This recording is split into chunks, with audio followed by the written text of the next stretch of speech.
profile, isn't it? Yeah, well, good to see you. Bob Mills. And you, Rasheed. Hello, Yes. good morning. Journalist, background, founder of Expert Sources. Now, for people who don't know about Expert Sources, it's a website where you have experts, where journalists can find experts for whatever issues it is that they're covering. Is that it in a nutshell? Perfect. I mean, it's as simple as that. It does what it says. Experts register, Yeah. put down keywords relating to what they can speak about, or Yeah. write about, or be interviewed about, or just give information about. Journalists go on the site, search those keywords of the story that they're doing, and up come the details of the experts who are available, who can talk about that with their picture, with their telephone number, their email address, and all the keywords that relate to them. So yes, it brings the journalists and the experts together straight away with nothing in between. And this is really important, isn't it? Because we talked about this before. Your whole background's in media and journalism. You worked in press, you worked in radio, you've worked in television. And for those people who don't know, is that our media, and we all consume different media, be it websites, be it TV, be it radio, be it newspaper, they've all got slots to fill, they've all got content to fill, they've all got to find news stories. And then where are they going to find the people who actually can validate, add information, or create that kind of content? So that's really the background, isn't it, to what Expert Source is actually about, fueling, it is, helping to... yeah. I mean, a lot of people say, oh, journalists, they know everything, or they know a little bit about this, or they know about... No, they don't. A lot of subjects they know nothing about. Yeah. They need somebody to tell them about it, to explain the implications of a story. So they need experts. And finding those experts, experts that are willing to be quoted, happy to go on radio or to do television, isn't always that easy. I've spent 20 or 30 years looking for experts, and we all know, having watched television and listened to the radio and read papers, that there is a group of people who always do that kind of thing. Let's talk about that. Let's talk about that. I would call them the usual suspects. Yeah, let's talk about that. The people that put themselves forward that, oh, I know about that, I can talk about that. Yeah. Yes, they do have an expertise, but not as wide and as broad as they claim, or as the media claim. And as we would want as a public. We want people who know their stuff. We want some people who are good performers. Yeah. Radio or television, but basically know what they're talking about. Yeah. Who can say, well, actually, I saw something in the paper or on the radio yesterday, it was wrong. Yeah. The real truth is this. Yeah. And comes at it from an independent viewpoint. So tell me a little bit about this. Why did you set up Expert Sources? Because again, from the outside, you know, lots of people have got all sorts of views about media, good, bad, indifferent, and all the rest of it. But media is very, very important. Now, you've worked in radio, you've worked in TV, you've worked in print, and so on. Tell us in a nutshell what you were doing back then, and tell me in a nutshell then why you moved to set up this particular website.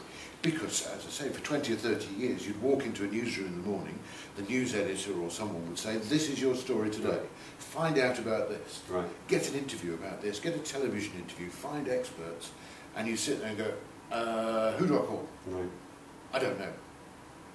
Now we have the internet, which helps, but the internet doesn't necessarily give you the type of people that you want, because the internet is based on all kinds of things. So when you do a Google search for something, you will get unbelievable things that are of no interest or value at all.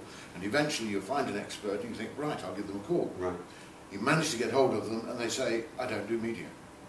Goodbye. Yeah, and you're absolutely right. Well, you're absolutely. I'm on air at 12 o'clock. I need an expert in this. I need somebody who can tell me about this fairly rapidly. And you're right. It's really important. I remember that I used to work in Winch. I used to be a press officer and so on, and it used to be really frustrating that very often that, particularly if it's something like radio or TV, where stuff is now, and trying to find somebody and getting that person who is ready,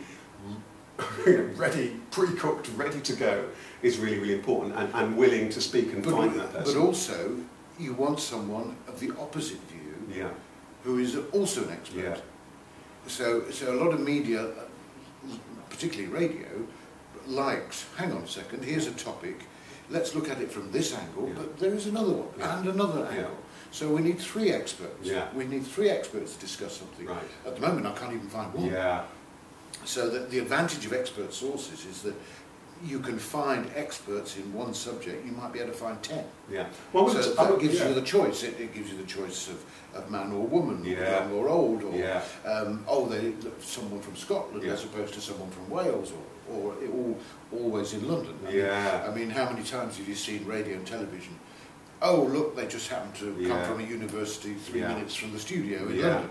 Well, there's a surprise. Oh, they happen to know the editor, or they just live round the corner.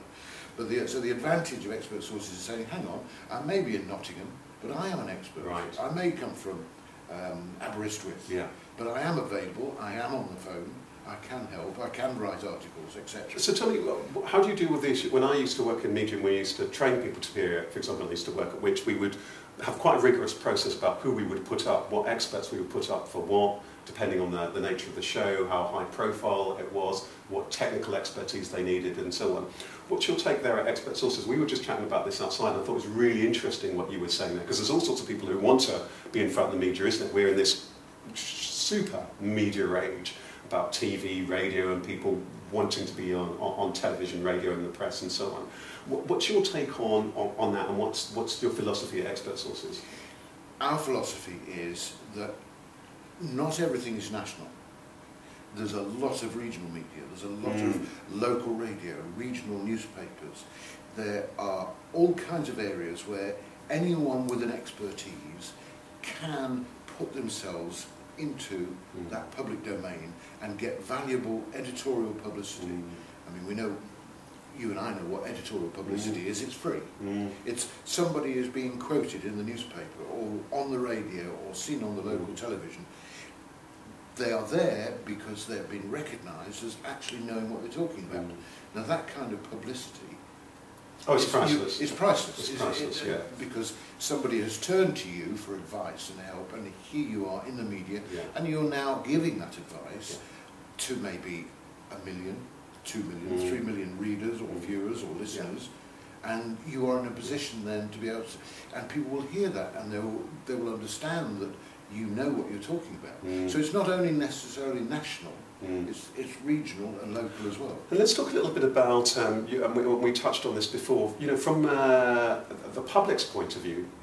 You turn on your TV, you look at your newspaper, and you see the kind of people who are mentioned and so on. And often we have views about media, we have views about the kind of people that are picked to appear on the media. It sounds as though one of the things that you were saying before is that one of the reasons you set up expert sources is that you were tired of seeing the same old faces, the same old usual suspects, and sometimes laziness in terms of selecting the right kind of guest or not being able to find the right type of guest. That's part of that. Are there any other things that you're looking to... Laziness and necessity. Right. I need somebody in an hour. Right, and they need to be in a studio. Yeah. And they need to look vaguely presentable. Yeah. And to have a good... and to have a view. Yeah. So the usual suspects has come about by necessity in some cases, but those barriers are now going away with all the media that there are and the outlets that there are. Those have all gone away. I mean, one thing I would just want to ask you before we close is that I was just struck by an interview yesterday. You know, having that media background, I always kind of look through things like lens, and when I see a really good interview, it kind of strikes me. And I was watching something on I think it might be something like Sky News yesterday, a really good interview about a hot political topic at the time. It'll probably be forgotten by the time this goes out. But I would notice that was really good TV, really good guest, who was really therefore able to inform the viewer and was really able to, in a way, challenge the journalists, who's asking them and give them good kind of content. Are there any things that you think that we need to additionally do to continue to have a high quality media? I'm not saying that media isn't high quality, much of it is, but are there any additional things that you think that we could additionally be doing in order that we are getting the kind of breadth and the depth that you're pointing to, and that we're able to find new experts and so on? Are there any things that you think that we should be looking to do, either from the public, that we should be demanding it, or your message to journalists who are coming onto the site? Well, I think it's the message to journalists is that you don't have to put up with or accept, out of necessity or whatever other reason, someone who knows a little bit about a subject or is a particularly good performer, but their breadth of knowledge is not as wide as you would like. The fact of the matter is now you can find the right experts to give the right advice, the right commentary or interpretation on a story. We're talking about doctors, we're talking about lawyers, we're talking about architects, we're talking about business people, people who deal in finance. I mean, how many times have people watched the television or listened to the radio or read the newspaper and say, I don't really agree with what this chap's saying. I know more about him. Or that woman doesn't seem to understand such and such. There's another point of view. But the journalist can't find you because they don't know about you. Just avoid this idea that you're in this bubble, that people do know who you are. Yeah. And a message... Because they don't. Because they don't. And a quick message to potential kind of experts. I know that with my old hat, when I'm training people, I was training somebody the other day on a presentation, I had to speak at a conference, and I was really getting them to really understand deeply what the audience wanted, what the media that they were in wants, and so on. Any messages to those kind of people who are wanting to put themselves forward and the things that they should do? I mean, my message would be: ensure you're an expert, ensure you know your stuff, ensure you're clear about the kind of medium that it is that you're going into, and if need be, have some training. But what's your message to lots of those people? Well, that's who want pretty to put themselves in good. Yeah, front? I mean, that was actually, yes, I can say all that. But don't get hung up with your own technicalities in your own business or your own particular subject. For example, a trichologist who registered on our site... That's a hair expert, right? A hair expert, fairly recently. He put down keywords to be searched by the journalists, such as hair follicles. Unbelievable stuff. And I said to him, journalists will call you if your keywords include baldness, bald men, receding hairline, hair restorer. And he said, straight away said, there's no such thing as a hair restorer. I said, no, but journalists will search for that. Even then, when they call you, you say there is no such thing. That's just as valid. Quite right. So it's the common or garden things that journalists continually want people to talk about. And that we want as a public. We want somebody who can take that thing that's technical. My advice to anybody who's thinking of being an expert, maybe joining expert sources on the website, is just think there are stories that journalists do every year at Christmas, and New Year, and Easter, and spring, and it's the Grand National, and it's always Wimbledon, and it's always hot, and then it's always raining. And we're always looking for new experts, people with a different opinion, someone fresh, instead of the same old people. Think of the poor journalist every year thinking, oh, I've got to do that story again this year. It's house prices again. Let's find somebody different. It's the party conferences again. Let's find somebody who can talk about a different aspect on it. It's brilliant for expert sources. It's brilliant for charities who can, just go on there and always be found. And they do have a specific knowledge and a specific subject. Get out there, say you're here, say you're available, and really use that editorial publicity to get yourself known, to raise your profile, and you'll be amazed how then people will come to you anyway. Yeah, wonderful. Bob, we're going to have to leave it there. It's been a pleasure to meet you. I hope to get you back to interview again to talk about perhaps some other newsy kind of topics, but a real pleasure. All the best. Thank you. I'm going to leave you to smile at the camera because I'm going to just switch it up. So thank you very much.